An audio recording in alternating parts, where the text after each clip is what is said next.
E Daniel Lian, como eu falei com o Márcio, eu quero conversar agora com você e com o Piperno. Primeira vez na história que o Brasil perde 2 jogos seguidos nas eliminatórias. É mais uma marca negativa neste início de trabalho do técnico Fernando Diniz. Pois é, o Brasil que a primeira derrota do Brasil em eliminatórias foi para a Bolívia, lá na altitude, em antes da Copa de 94, né? Se não me engano, 93, né? O Valber acabou ali, o Tafarel também, enfim.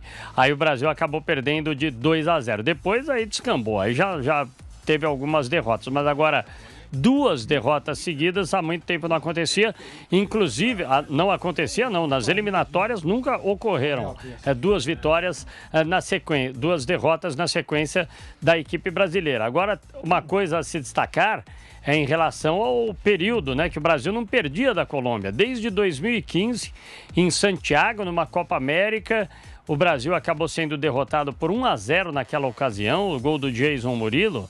E aí, desde lá, o Brasil não perdia há 8 anos e agora sucumbiu aí diante da seleção colombiana. Precisa acender esse sinal de alerta, ver realmente uma estratégia para tentar mudar, para o Brasil conseguir ser um pouco mais criativo durante as partidas, ter uma cabeça pensante, porque nem com Neymar em campo e nem sem Neymar o Brasil tem conseguido criar. Então, é um fator preocupante. Mas já vem treinador novo por aí, viu, meu caro Guilherme?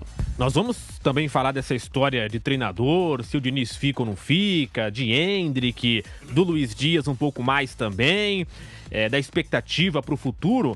Mas falando do jogo de hoje e dos jogos que passaram, Piperno, na sua avaliação, com todos esses dados ruins, o que de fato não está funcionando na seleção brasileira do técnico Fernando Diniz? Tudo. Tudo.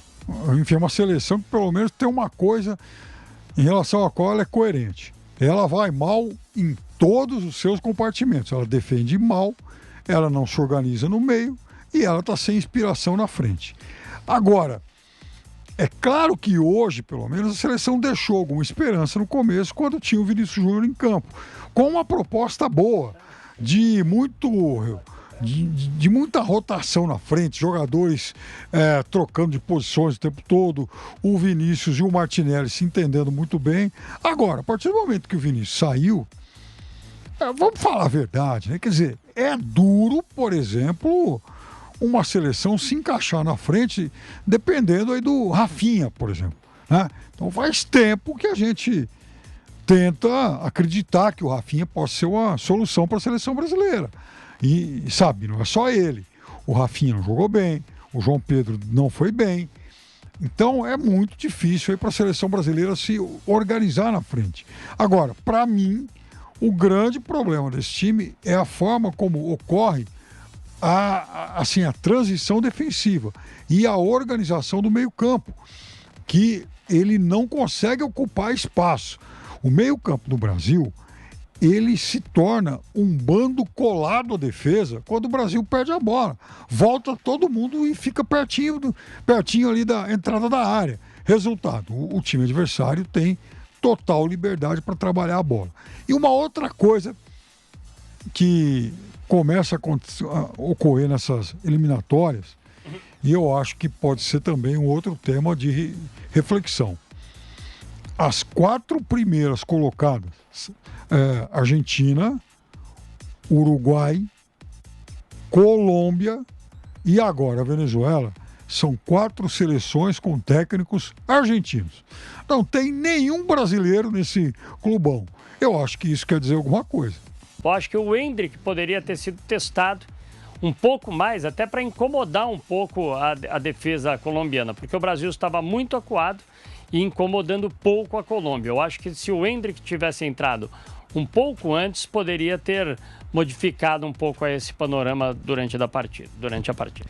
E o Piperno citou o Luiz Dias. Vale a gente novamente trazer aqui para discussão o nome do Luiz Dias. A história realmente é muito comovente, emocionante, marcou de fato a partida. O Luiz Dias com 2 gols, jogando muita bola. Nas redes sociais, torcedores estão comentando do baile do Luiz Dias no Emerson Royal durante a partida. E um dado chama atenção, é que durante a partida, a seleção da Colômbia deu 23 chutes no gol. Aliás, chutes no geral, né? Não só no gol, no geral. 23 chutes no geral. E só o atacante Luiz Dias teve 10 chutes. Então, a Colômbia, 23 no total, o Luiz Dias, 10. De fato, foi o personagem da partida dentro e fora de campo. O Piperno citou a história. O pai dele, 13 dias sequestrado, e hoje reencontra o filho na Colômbia, vindo da Inglaterra, ele joga no Liverpool. Reencontra o filho no estádio, nessa circunstância, com o filho decretando, né, a vitória para a sua seleção. A história do Luiz Dias hoje é, assim, espetacular, Piperno. Uma história épica, cinematográfica, né? Eu acho que nem o mais talentoso roteirista seria capaz de imaginar algo assim, algo como a gente testemunhou hoje. Fico imaginando como é que deva estar o coração desse senhor, né? A emoção dele, aliás, do filho também, né? Porque, assim, o Luiz Dias teve a mais exuberante atuação da carreira dele.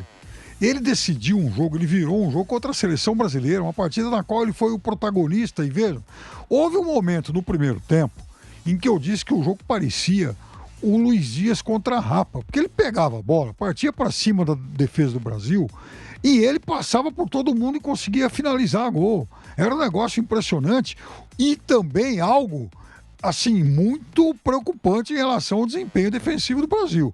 O Emerson Royal que você citou, Marquinhos, quer dizer, esse pessoal não viu a cor da bola. Então, é algo para a gente também refletir.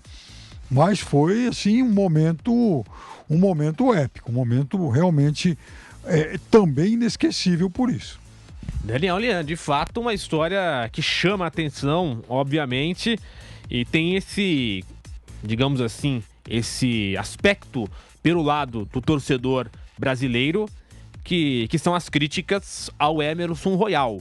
Nas redes sociais, muitas críticas ao Royal por conta da atuação de hoje ali no lado direito da defesa brasileira.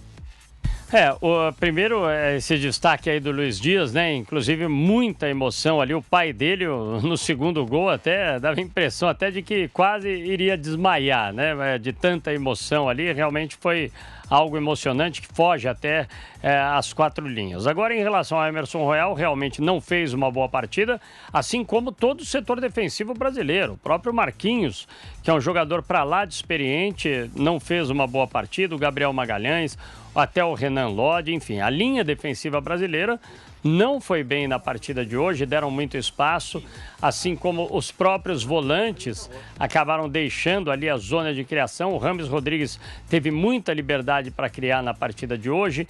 O Luiz Dias, então, nem se fale, esse acabou com o jogo, foi o melhor homem da partida, acabou realmente fazendo uma atuação memorável e de se destacar, virando aí essa partida para cima da seleção brasileira. O Brasil precisa acertar ali, especialmente a transição. O Brasil, para sair do campo defensivo para o ataque, tem muita demora.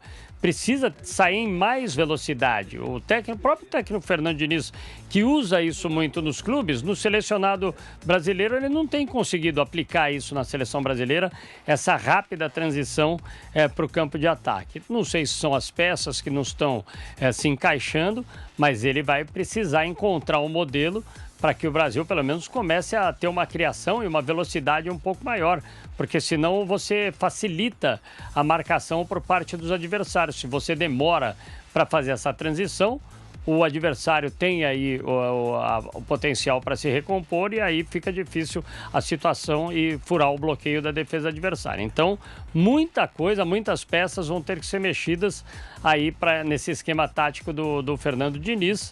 E vamos ver, né? A próxima rodada é uma pedreira pela frente. É a Argentina, que também vem de derrota e precisa de pontos também. Você sabe que Brasil e Colômbia, olha só como os tempos mudaram, né? Durante muito tempo, o recorde de gols marcado por um jogador de seleção brasileira em jogo oficial tinha sido do Evaristo de Macedo contra a Colômbia, Lá nos anos 50, o Brasil chegou a vencer a Colômbia por 9-0. Olha como era fácil. E já faz tempo que esse negócio está muito complicado. Depois disso, o recorde do Evaristo acabou sendo superado, enfim. Mas ninguém imagina que hoje, contra, aliás, adversário, até porque, como diria, enfim, Guilherme Silva, não tem mais bobo aqui no futebol sul-americano, né, e ninguém vai ganhar de 9-0 de ninguém. Né?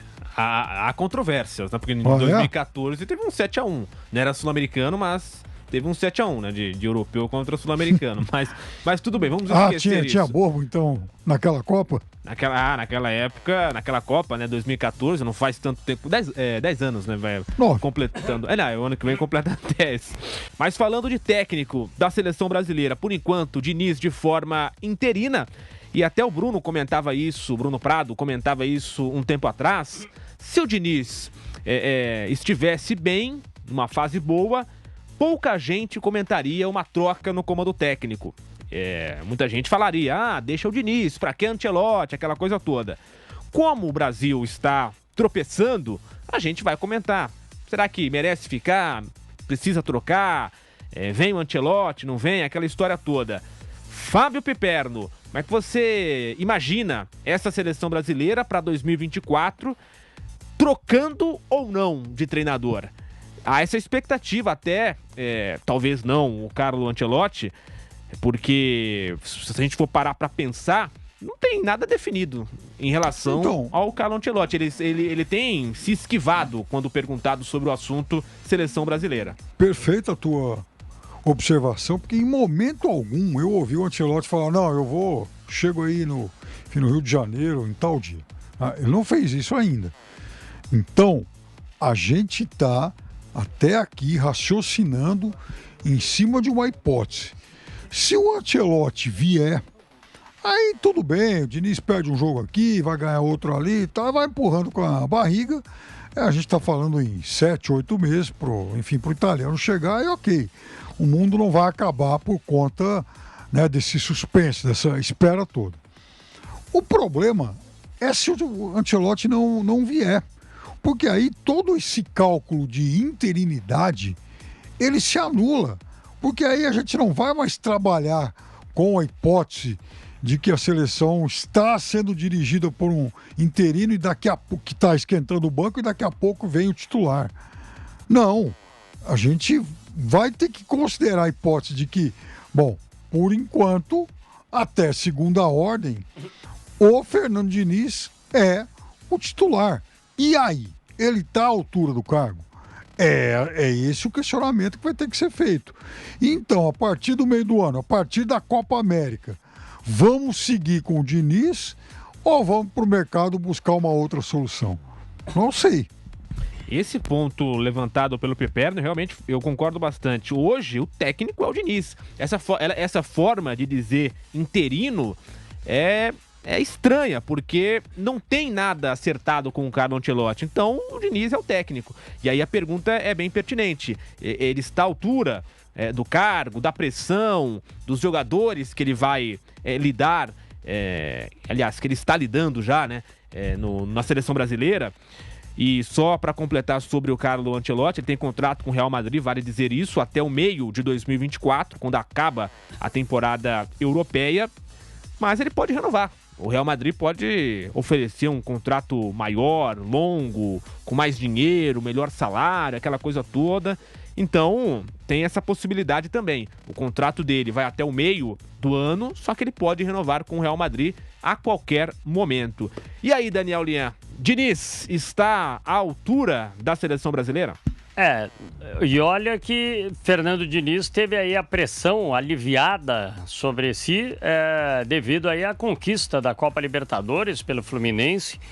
Diminuiu muito a carga de cobrança para cima do Diniz, mas é aquela coisa, é seleção brasileira. Ele acho que ainda não está aí na altura da seleção brasileira. Pode vir até a ser o técnico da seleção brasileira daqui a alguns anos, o técnico efetivo mesmo, né? Porque agora foi bem colocado como interino, mas eu acho que hoje o Fernando Diniz não está à altura de comandar a seleção brasileira. Depois de alguns anos mais aí de cancha, eu acho que até poderá ocupar esse cargo aí de forma efetiva. Em relação ao Ancelotti, ainda não teve essa confirmação, tudo indica que vai ser o treinador, até porque é um sonho do próprio Ancelotti dirigir uma seleção em uma Copa do Mundo. A italiana já o descarta. Então, vai sobrar realmente a seleção brasileira. Agora, precisa ver se também ele vai se empolgar, né? Pelo que ele tem visto dos jogos da seleção brasileira, é claro que ele deve estar acompanhando para e passo tudo o que está acontecendo na seleção brasileira, deve também aí ver a peculiaridade de cada jogador, a característica de cada jogador. Agora, resta saber se ele vai querer encarar esse desafio. Eu acho que, como é um sonho dele, o Brasil tem bons potenciais, mas precisa ver se realmente ele vai conseguir aí fazer tudo isso, todo esse trabalho que ele faz hoje no Real Madrid e que fez em outras equipes, como o Milan, enfim, todas as equipes que passou com trabalhos extraordinários, conquistando títulos importantíssimos, como Champions, como o Campeonato Mundial de Clubes, enfim. Agora é a vez dele testar aí uma seleção. E já do gabarito da seleção brasileira, é uma seleção que tem peças individuais muito fortes. O jogador brasileiro tem a sua característica, muito forte, tanto é que é cobiçado no mundo inteiro. Mas, coletivamente, o Brasil não tem conseguido fazer boas atuações, não tem conseguido ter esse ajuste. Então, é preciso que um técnico de cancha, de mais gabarito, como o Ancelotti, chegue para comandar a seleção brasileira. E eu acho que ele chegando, aí sim o Brasil vai conseguir ter aí um acesso maior a um futebol melhor.